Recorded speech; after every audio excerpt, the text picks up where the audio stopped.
Everyone welcome to my channel. ತಮ್ಮೆಲ್ಲರಿಗೂ ನಮ್ಮ ಚಾನಲ್ಗೆ ಸ್ವಾಗತವನ್ನು ಕೋರುತ್ತಾ ಇವತ್ತಿನ ವಿಡಿಯೋದಲ್ಲಿ ತಮ್ಮೊಂದಿಗೆ 2026-27ನೇ ಶೈಕ್ಷಣಿಕ ಸಾಲಿನ ಇಲ್ಲಿ ಆದರ್ಶ ವಿದ್ಯಾಲಯದ ಪ್ರವೇಶ ಪರೀಕ್ಷೆಗೆ ಸಂಬಂಧಪಟ್ಟಂತೆ ಒಂದು ಇನ್ಫಾರ್ಮೇಷನ್ ತಮ್ಮೊಂದಿಗೆ ಶೇರ್ ಮಾಡ್ಕೊಳ್ತಾ ಇದ್ದೀನಿ. ಇನ್ನು ತಾವುಗಳು ನಮ್ಮ ಚಾನಲ್ ಫಸ್ಟ್ ಟೈಮ್ ನೋಡ್ತಾ ಇದ್ದರೆ ನಮ್ಮ ಚಾನಲ್ ಸಬ್ಸ್ಕ್ರೈಬ್ ಆಗಿ ಅಂತ ತಿಳಿಸುತ್ತಾ, ಓಕೆ, ಈಗಾಗಲೇ ತಮಗೆ ಗೊತ್ತಿರುವ ಹಾಗೆ ನಾನು ಹಿಂದಿನ ವಿಡಿಯೋದಲ್ಲಿ ತಿಳಿಸಿರುತ್ತೇನೆ. ಇಲ್ಲಿ ಅರ್ಜಿ ಸಲ್ಲಿಸುವಿಕೆ ಒಂದು ಅವಧಿ ವಿಸ್ತರಣೆಗೊಂಡಿತ್ತು ಮಾರ್ಚ್ 2ರವರೆಗೆ, ಮತ್ತು ಇಲ್ಲಿ ಎಕ್ಸಾಮ್ ಡೇಟ್ ಕೂಡ ಮಾರ್ಚ್ 15ರಿಂದ ಮಾರ್ಚ್ 22ಕ್ಕೆ ವಿಸ್ತರಣೆಯಾಗಿತ್ತು. ಇಲ್ಲಿ ಯಾರ್ಯಾರು ಅರ್ಜಿಗಳನ್ನು ಸಲ್ಲಿಸಿಲ್ಲ ಈಗಾಗಲೇ ಸಲ್ಲಿಕೆ ಮಾಡಿದ್ದೀರಿ, ಮತ್ತು ಇಲ್ಲಿ ಎಕ್ಸಾಮ್ ಡೇಟ್ ತಾವು ಸ್ವಲ್ಪ ನೆನಪಿನಲ್ಲಿ ಇಟ್ಕೊಳ್ಳೋದು ಸೂಕ್ತ. ಯಾಕಂದರೆ ಮಾರ್ಚ್ 15ಕ್ಕೆ ಇರುವುದಿಲ್ಲ, ಮಾರ್ಚ್ 22ಕ್ಕೆ ಇರುತ್ತದೆ. ಹಾಗಾದರೆ ಇಲ್ಲಿ ಇವತ್ತಿನ ವಿಡಿಯೋದಲ್ಲಿ ತಮ್ಮ ತಿಳಿಸ್ತಿರುವಂಥ ಮಾಹಿತಿ ಏನು ಅಂದರೆ, ಇಲ್ಲಿ 2026-27ನೇ ಶೈಕ್ಷಣಿಕ ಸಾಲಿಗಾಗಿ ಒಟ್ಟು ಅರ್ಜಿಗಳನ್ನು ಸಲ್ಲಿಸಿರುವಂಥ ಸಂಖ್ಯೆಯನ್ನು ನೋಡ್ತಾ ಹೋದಾಗ ಬಹಳಷ್ಟು ಕಡಿಮೆ ಇದೆ ಅಂತ ಹೇಳ್ಬೋದು. ಪ್ರತಿ ವರ್ಷಕ್ಕೂ ಹೋಲಿಸಿದಾಗ, ಅಂದರೆ ವರ್ಷದಿಂದ ವರ್ಷಕ್ಕೆ ಇಲ್ಲಿ ಹೋಲಿಕೆ ಮಾಡಿದಾಗ ಈ ವರ್ಷ ಅರ್ಜಿಗಳ ಸಲ್ಲಿಕೆ ಬಹಳ ಕಡಿಮೆ ಆಗಿದೆ ಅಂತಲೇ ಹೇಳ್ಬೋದು. ಇಲ್ಲಿ ಯಾವ ವಿದ್ಯಾರ್ಥಿಗಳು ಅರ್ಜಿ ಸಲ್ಲಿಸಿದ್ದೀರಿ ತಾವೆಲ್ಲರೂ ಕೂಡ ಇಲ್ಲಿ ಎಕ್ಸಾಮನ್ನು ಬರೆದ್ರೆ ತಮಗೆ ಇಲ್ಲಿ ಸೆಲೆಕ್ಟ್ ಆಗುವಂಥ ಚಾನ್ಸಸ್ ಬಹಳ ಇರುತ್ತದೆ.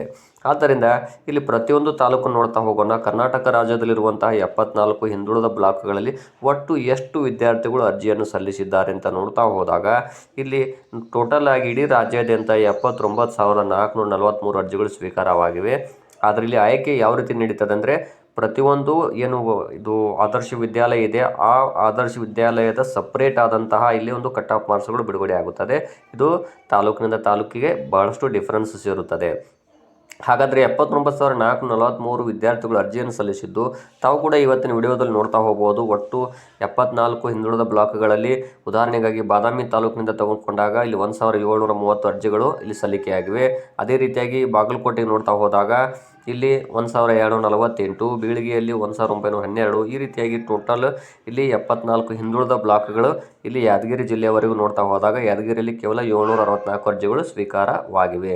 ಹಾಗಾದರೆ ಇಲ್ಲಿ ಹಾಲ್ ಟಿಕೆಟ್ ಯಾವಾಗ ನಾವು ಡೌನ್ಲೋಡ್ ಮಾಡ್ಕೊಳ್ಳೋದು ಅನ್ನೋದನ್ನು ತಮ್ಮ ತಿಳಿಸ್ಕೊಡ್ತಾ ಇದ್ದೀನಿ. ಮೊದಲು ಇಲ್ಲಿ ಮಾರ್ಚ್ 2ರಿಂದನೇ ಹಾಲ್ ಟಿಕೆಟ್ ಡೌನ್ಲೋಡ್ ಮಾಡ್ಕೊಳ್ಳಿಕ್ಕೆ ಅವಕಾಶ ನೀಡಲಾಗಿತ್ತು. ಇದೀಗ ಕರ್ನಾಟಕ ಸರ್ಕಾರ ಇಲ್ಲಿ ಮಾರ್ಚ್ 10ನೇ ತಾರೀಕಿನಿಂದ ತಾವು ಇಲ್ಲಿ ಹಾಲ್ ಟಿಕೆಟನ್ನು ಅಥವಾ ಪ್ರವೇಶ ಪತ್ರವನ್ನು ಡೌನ್ಲೋಡ್ ಮಾಡ್ಕೊಳ್ಬೋದು ಅಂತೇಳಿ ಇಲ್ಲಿ ಸರ್ಕಾರ ತಿಳಿಸಿರುತ್ತದೆ.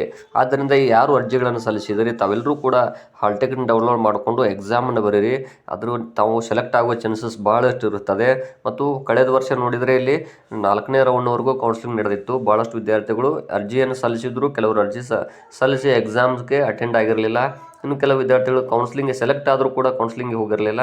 ಹಾಗಾಗಿ ಇಲ್ಲಿ ತಮಗೆ ಸಾಕಷ್ಟು ಅವಕಾಶಗಳು ಸಿಗುವಂಥ ಚಾನ್ಸಸ್ ಇರುತ್ತದೆ. ಇದನ್ನು ಯಾರೂ ಮಿಸ್ ಮಾಡ್ಕೋಬೇಡಿ ಮತ್ತು ಎಕ್ಸಾಮನ್ನು ಬರೀರಿ.